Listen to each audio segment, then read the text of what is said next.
بسم اللہ الرحمن الرحیم۔ آج ہم انشاءاللہ غسل سے متعلق کچھ احکام پڑھیں گے، چونکہ ہمارے ابھی طہارت کا ہی باب چل رہا ہے۔ غسل کب فرض ہوتا ہے اور غسل کا طریقہ کیا ہے؟ رسول اللہ صلی اللہ علیہ وسلم نے فرمایا ان اللہ لا یستحی من الحق، اللہ تعالی حق بات کو بیان کرنے سے حیا نہیں کرتے۔ تو غسل کے جو مسائل ہیں ان میں بھی بعض دفعہ کچھ ایسی باتیں آتی ہیں جو بظاہر حیا کے خلاف ہیں، لیکن علم کی ایک بات ہے، سیکھنے اور سکھانے میں حیا اگر کریں گے تو پھر ظاہر ہے ساری زندگی جاہل ہی رہے گا انسان۔ اور غسل کے مسائل سیکھنا اس لیے ضروری ہے کہ غسل جب فرض ہوتا ہے تو جب تک مکمل غسل نہ ہو آپ کی نماز ادا نہیں ہوتی۔ رسول اللہ صلی اللہ علیہ وسلم نے فرمایا الماء من الماء، حدیث ہے کہ غسل فرض ہوتا ہے خواہش نفس کے ساتھ جسم سے منی خارج ہونے سے۔ مرد پہ غسل کب فرض ہوگا؟ جب اس کے جسم سے شہوت کے ساتھ منی خارج ہو۔ منی بالکل سفید رنگ کی چیز ہے، ایک ہوتی ہے مزی۔ شہوت پیدا ہونے سے اگر کسی کے مرد یا عورت کے صرف رطوبت خارج ہونا شروع ہو گئی، اس سے غسل فرض نہیں ہوتا۔ جب تک مکمل شہوت پوری نہیں ہو جاتی اور مادہ منویہ خارج نہیں ہو جاتا، چاہے احتلام کی صورت میں ہو یا کسی بھی طرح سے ہو۔ مردوں کے ساتھ چونکہ یہ بہت زیادہ ہوتا ہے، نائٹ فال کی صورت میں مردوں پر غسل کی یہ صورت بہت زیادہ فرض ہوتی ہے۔ جیسے ہی بلوغت ہوتی ہے تو احتلام شروع ہو جاتا ہے، ہفتے میں 1 دفعہ 2 دفعہ 3 دفعہ، بعض نوجوانوں کو روزانہ بھی 2 دفعہ ہوتا ہے، جبکہ خواتین میں یہ والے غسل کی صورت بہت ہی کم ہوتی ہے کہ ان کو نائٹ فال ہو یا اس طرح سے غسل فرض ہو۔ ہزاروں میں کسی ایک عورت کے ساتھ ایسا ہوتا ہے۔ ایک صورت تو یہ ہے غسل فرض ہونے کی۔ دوسری صورت کیا ہے کہ جب انسان اپنی زوجہ کے ساتھ ملاپ کرے اور انٹرکورس ہو جائے، چاہے اس صورت میں ڈسچارج دونوں میں سے کوئی ہو یا نہ ہو، لیکن دونوں پہ غسل فرض ہو جائے گا، مرد پہ بھی اور عورت پہ بھی۔ یہ تو مردوں کے غسل کے فرض ہونے کا ہے۔ مردوں کے غسل میں ایک چیز یہ بھی ہے کہ اگر آپ نے رات کو نیند کی اور صبح آپ اٹھے اور آپ نے کپڑوں پہ نشان دیکھا، اب آپ کو یہ پتہ نہیں چل رہا کہ یہ منی کا نشان ہے یا مزی کا ہے، تو بھی آپ پر غسل کرنا فرض ہے۔ یہی سمجھا جائے گا کہ یہ آپ خواب میں ڈسچارج ہوئے ہیں۔ عورت پر جو غسل فرض ہوتا ہے ایک اور صورت میں ہوتا ہے کہ جب خواتین کو ایام آنا بند ہو جاتے ہیں، حیض یا نفاس سے جب پاک ہو جائیں، تو بھی ان پہ غسل فرض ہے۔ یہ تو غسل کی فرضیت سے متعلق احکام تھے۔ کچھ چیزیں ایسی ہیں جن میں غسل سنت ہے، فرض نہیں ہے۔ جمعہ کے دن غسل کرنا رسول اللہ صلی اللہ علیہ وسلم نے بہت زیادہ تاکید کی ہے۔ سنت کی 2 قسمیں ہیں، سنت مؤکدہ اور سنت غیر مؤکدہ۔ مؤکدہ وہ ہوتی ہیں کہ جن کو چھوڑنے کا اگر کوئی معمول بنا لے تو گناہ کا خطرہ ہے، اور ایسا شخص قابل ملامت ہے، اسے شریعت ملامت کرتی ہے، برا بھلا کہتی ہے۔ تو غسل سنت مؤکدہ ہے، ہفتے میں 1 مرتبہ، چاہے جمعے کے دن ہو یا کسی بھی دن ہو۔ جو مسلمان ہفتے میں 1 دفعہ بھی نہیں نہاتا، وہ کتنا ہی نیٹ کلین ہو، مگر شریعت کی نظر میں وہ قابل ملامت ہے، اسے تانے دینے چاہیے کہ شرم نہیں آتی، ہو مسلمان مگر رہتے ہو بھنگیوں اور چماروں کی طرح۔ ملامت تو اسی کو کہتے ہیں نا۔ اس کی دلیل رسول اللہ صلی اللہ علیہ وسلم نے فرمایا، صحیح حدیث ہے، حق علی کل مسلم ان یغتسل کل اسبوع مرۃ، کہ ہر مسلمان پر لازم ہے کہ وہ ہفتے میں کم از کم 1 مرتبہ غسل کرے۔ ہر مسلمان پر لازم ہے، چاہے اس پہ غسل فرض نہ بھی ہو۔ اور کس دن بہتر ہے؟ جمعہ کے دن۔ نبی صلی اللہ علیہ وسلم نے حکم دیا ہے کہ جمعے کے دن غسل کیا جائے۔ امام احمد ابن حنبل کا مذہب یہ ہے کہ جمعے کے دن غسل کرنا واجب ہے، صرف سنت نہیں ہے بلکہ واجب ہے، لیکن جمہور کا مذہب یہ ہے کہ سنت عمل ہے۔ غیر مسلم جب اسلام قبول کرتا ہے تو اس وقت بھی اس کے لیے غسل کرنا سنت ہے۔ جب ہم مردے کو نہلاتے ہیں تو جو مردے کو نہلائے اس کے لیے بھی خود غسل کرنا افضل ہے، سنت عمل ہے۔ عید کے دن غسل کرنا سنت عمل ہے۔ تو یہ وہ تمام مواقع ہیں جن میں غسل کرنا رسول اللہ صلی اللہ علیہ وسلم کی سنت ہے۔ غسل کا طریقہ کیا ہے؟ غسل میں 3 چیزیں فرض ہیں، منہ بھر کے قلی کرنا، ناک میں پانی ڈالنا کہ ناک کی جو نرم جگہ ہے یہ اچھی طرح تر ہو جائے، اور پورے جسم پہ 1 مرتبہ پانی بہا دینا کہ جسم میں بال کے برابر جگہ بھی خشک نہ رہے۔ یہ تو ہے فرض، یعنی یہ کام کسی نے کسی بھی طرح سے کر لیا تو غسل ادا ہو جائے گا، چاہے اس کی نیت غسل کی تھی یا نہیں تھی۔ کوئی آدمی چلتا ہوا جا رہا ہے، پھسل کے تالاب میں گر گیا، پورے غوطے کھا کے باہر نکلا، قلی کر لے اور ناک میں پانی ڈال لے تو غسل اس کا ادا ہو جائے گا۔ البتہ چونکہ نیت نہیں تھی لہذا غسل کا ثواب نہیں ملے گا، ثواب نیت کے بغیر نہیں ملتا انسان۔ دلائل اس کے الگ موضوع ہے کہ اس کی دلیل کیا ہے کہ بغیر نیت کے بھی غسل ہو جاتا ہے، لیکن میں نے بتایا دلائل کا سیشن نہیں ہے، اس میں پھر بات لمبی ہو جائے گی۔ تو یہ تو ہے فرض، پورے جسم پہ پانی بہانا، کلی اور ناک میں پانی۔ سنت طریقہ کیا ہے؟ رسول اللہ صلی اللہ علیہ وسلم غسل کیسے کرتے تھے؟ سنت طریقہ جس پہ جو اختیار کرنا چاہیے، وہ طریقہ یہ ہے کہ جب آپ غسل کے لیے بیٹھیں تو سب سے پہلے وہ جگہ دھوئیں جہاں نجاست اور ناپاکی لگی ہوئی ہے. نائٹ فال ہوا, کسی کو احتلام ہوا, تو جہاں جہاں گندگی لگی ہے پہلے اس جگہ کو دھوئیں.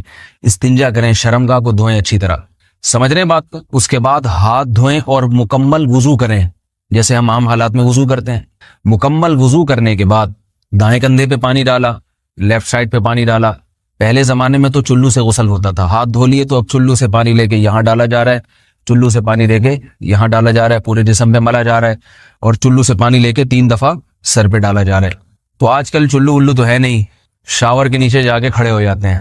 تو اس میں یہ کہ شاور کھولے کھڑے ہو جائیں, سارے چلو اس میں خود بخود ہی ہو جائیں گے, پورے جسم پہ پانی بہ جائے گا. نبی صلی اللہ علیہ وسلم کے دور میں یہ جدید چیزیں نہیں تھیں, شیمپو اور صابن. تو آپ صلی اللہ علیہ وسلم بیری کے پتوں سے غسل کی ترغیب دیا کرتے تھے. بیری کے پتوں کو اگر پانی میں پکایا جائے تو پانی میں میل کچیل صاف کرنے کی صلاحیت بہت بڑھ جاتی ہے. ہمارے زمانے میں اس تکلف کی ضرورت نہیں ہے, صابن ملتے ہیں اس سے نہایا کریں. بہرحال کہنے کا مقصد یہ آپ لوگوں سے, تو یہ سنت طریقے سے غسل ہو جائے گا آپ کا. سمجھ رہے ہیں بات کو. سب سے پہلے استنجا کیا, اس کے بعد وضو کر لیا, اس کے بعد غسل کر لیا.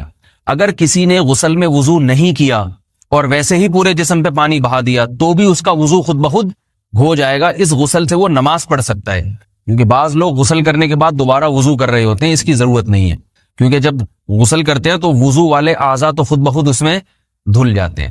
یہ ہے غسل کا طریقہ.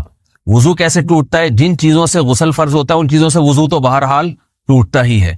اس کے علاوہ بھی وضو ٹوٹتا ہے. اس سے پچھلے لیکچر میں نے کچھ تفصیل بتائی تھی کہ نجاست جسم سے کہیں سے بھی خارج ہو جائے یا نجاست نکل کے بہہ پڑے. اگر قضائے حاجت کی جگہوں سے نجاست خارج ہوئی ہے تو نظر بھی آ جائے وضو ٹوٹ جائے گا, اور قضائے حاجت کے علاوہ جگہوں سے اگر نجاست خارج ہوئی ہے, خون وغیرہ ہے جیسے, تو جب تک نکل کے بہے گا نہیں تو اس وقت تک وضو نہیں ٹوٹے گا. سمجھ رہے ہیں بات کو. وضو کا طریقہ کیا ہے؟ سب سے پہلے دونوں ہاتھوں کو دھویا جائے, 3 دفعہ کلی کی جائے, مسواک کی جائے, 3 دفعہ ناک میں پانی ڈالا جائے, پھر پورے چہرے کو پیشانی, یہ جو ہے جہاں سے پیشانی ہماری شروع ہو رہی ہے اور تھوڑی کے نیچے تھوڑی جہاں ختم ہو رہی ہے, اور ایک کان کی لو سے دوسرے کان کی لو تک 4 اعضاء ہیں وضو میں دھونا فرض ہیں. 1 چہرہ, نمبر 2 بازو, نمبر 3 سر کا مسا, چوتھائی سر, اور نمبر 4 پاؤں کو دھونا. اس کی دلیل قرآن مجید کی مشہور آیت ہے فاغسلوا وجوہکم وایدیکم الی المرافق. اللہ فرماتے ہیں ایمان والو جب نماز کا ارادہ ہو تو اپنے چہروں کو اور اپنے ہاتھوں کو دھو, سر کا مسا کرو اور پاؤں کو ٹخنوں سمیت دھونے کا حکم ہے قرآن مجید میں. البتہ سر کے بارے میں یہ نہیں ہے پورے سر کا مسا کرو, بلکہ آ رہا ہے وامسحوا برؤوسکم. با کا لفظ ہے, با آتی ہے تبعیض کے لیے کہ سر کے بعض حصے کا مسا. اب بعض حصے کا قرآن حدیث میں کہیں تذکرہ نہیں ہے, تو اس میں فقہاء کرام کے اجتہادات ہیں. امام شافعی فرماتے ہیں تھوڑا سا بھی ٹچ کر لیا سر کو ہو جائے گا. امام ابو حنیفہ فرماتے ہیں نہیں, کم از کم 1/4 کا ہونا ضروری ہے. سب کے اپنے اپنے دلائل ہیں, ان دلائل میں نہیں جاتا. فقہ حنفی کو جو فالو کرنے والے ہیں تو ان کو چاہیے کم از کم 1/4 سر کا مسا, یہ فرض ہونے کے لیے ضروری. مگر سنت کیا ہے؟ پورے سر کا مسا. نبی صلی اللہ علیہ وسلم دونوں ہاتھوں کو بھگو کے پورے سر کا مسا کرتے تھے ایسے. سمجھ رہے بات کو. اور مسا کے جو یہ ٹیکنیکل طریقے ہیں کہ آپ یوں پہلے انگلی بنائیں, پھر یوں لے کر جائیں, پھر یوں گھما کے لائیں, پھر یوں, یہ ٹیکنیکل طریقے حدیث سے ثابت نہیں. مسا کا طریقہ کیا ہے؟ بھیگا ہوا ہاتھ لے کے ایسے پورے سر کو ہو گیا. پھر حدیث میں یہ بھی ہے کہ یوں لے جاؤ اور یہ بھی ہے کہ 2 واپس بھی لے کر آؤ, دونوں طرح سے ثابت. تو ایسے بھی کر سکتے ہیں کہ یوں لے جائیں, اور ایسے بھی کر سکتے ہیں لے کے جائیں اور پھر واپس بھی لے آئیں, دونوں طریقے جائز ہیں. لیکن کم از کم سنت اتنی ہے کہ پورے سر کا مسا ہونا چاہیے. بعض لوگوں کو شو مارنے کا شوق ہوتا ہے, اگر وہ واپس لائیں تو بال ان کے خراب ہو جاتے ہیں, کہتے ہیں یار یہ پھر مسئلہ خراب ہو جائے گا, تو پھر ایسے لوگ صرف یوں ہی لے جائیں کافی ہے. افضل تو یہ کہ یوں بھی لے جائیں, دونوں طرح سے صحیح ہے. بہرحال دونوں حدیث سے ثابت ہیں. سمجھ رہے بات کو. اور یہاں ایک اہم مسئلہ بتا دوں, قرآن مجید نے پاؤں کو دھونے کا حکم دیا ہے, پاؤں پہ مسا کرنے کا حکم نہیں دیا. اور حدیث میں خفین پر مسا کرنے کا حکم ہے. تو قرآن اور حدیث کو فقہاء نے جمع کیا ہے, لہذا وہ موزے جن میں آسانی سے پاؤں دھوئے جا سکتے ہیں ان میں چاروں ائمہ کے نزدیک پاؤں پہ مسا کرنا جائز نہیں. سعودی عرب میں جو بعض سلفی حضرات اور یہاں ہمارے ہاں بھی اہل حدیث حضرات نے عام موضوع پر بھی جو مسا کی ایک روایت ڈال دی ہے, اسلاف میں, تابعین, تبع تابعین میں اور چاروں ائمہ کے مذاہب میں اس کا ثبوت نہیں ملتا. اگر اسلاف میں کوئی قائل بھی ہے تو ایک شاذ قول, اکا دکا قول ملتا ہے, ورنہ یہ ائمہ اربعہ کے مذہب کے خلاف ہے. اور جو احادیث جو نقل ہوتی ہیں صحیح سند کے ساتھ ان کے بھی خلاف اور قرآن کی آیت کے بھی خلاف ہے. اس لیے کسی نے عام ساکس پہ اگر مسا کر لیا، جو عام طور پہ آفس پہن کے جاتے ہیں لوگ، اس میں تو پاؤں، آپ اگر ساکس کو پانی کے نیچے رکھیں پورا پاؤں دھل جائے گا آرام سے. تو وہاں کیا ہو رہا ہے کہ قرآن مجید کے حکم کی مخالفت لازم آ رہی ہے، آپ پاؤں دھو نہیں رہے. تو اس لیے ہم یہ سمجھتے ہیں کہ اس صورت میں نماز ادا نہیں ہوگی. سعودی عرب میں بعض سلفی حضرات نماز پڑھاتے ہیں، وہ ایسے ہی کرتے ہیں کہ عام ساکس پہ مسا کر کے نماز پڑھا لیتے ہیں. تو فتویٰ اسی پر ہے کہ ان کی اگر کسی کو یقین ہے کہ اس نے عام ساکس پہ مسا کر کے نماز پڑھائی ہے تو اس کے پیچھے نماز ادا نہیں ہوگی، کیونکہ قرآن کے مطابق اس کا وضو ہوا ہی نہیں ہے. صدیوں تک کوئی بھی اس قول کا قائل نہیں رہا ہے کہ عام ساکس پہ بھی مسا ہو جاتا ہے. یہ ابن تیمیہ رحمہ اللہ تعالیٰ 7ویں صدی میں اس کے قائل تھے، اور تابعین میں اکا دکا قول ملتے ہیں اس کے، لیکن شاذ قول ہیں، مرجوح قول ہیں، جن پر امت نے فتویٰ نہیں دیا. اور اب سعودی عرب میں بعض سلفی حضرات اس کے قائل ہیں. ہمارے ہاں اہل حدیث حضرات بھی چونکہ اکثر سعودی عرب کے سلفی حضرات ہی کو فالو کرتے ہیں، تو انہوں نے بھی وہیں سے یہ فتویٰ لیا ہے.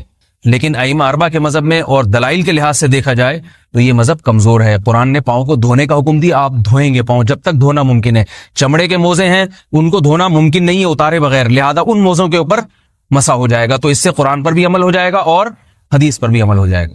اس لیے ائمہ اربعہ نے جو قرآن و حدیث کو سمجھ کے جو فیصلہ کیا ہے اس پہ چلنا ہمارے لیے زیادہ مفید ہے بنسبت آج کل کے جو علماء ہیں ان کی اپنی ذاتی آراء پر.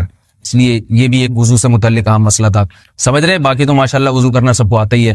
اور وضو کے بعد دعا کیا ہے؟ کلمہ شہادت، اشہد ان لا الہ الا اللہ وحدہ لا شریک لہ اشہد ان محمدا عبدہ ورسولہ اللہم اجعلنی من التوابین واجعلنی من المتطہرین. اے اللہ تو مجھے بار بار توبہ کرنے والوں میں شامل کر دے اور بار بار پاکیزہ رہنے والوں میں شامل کر دے.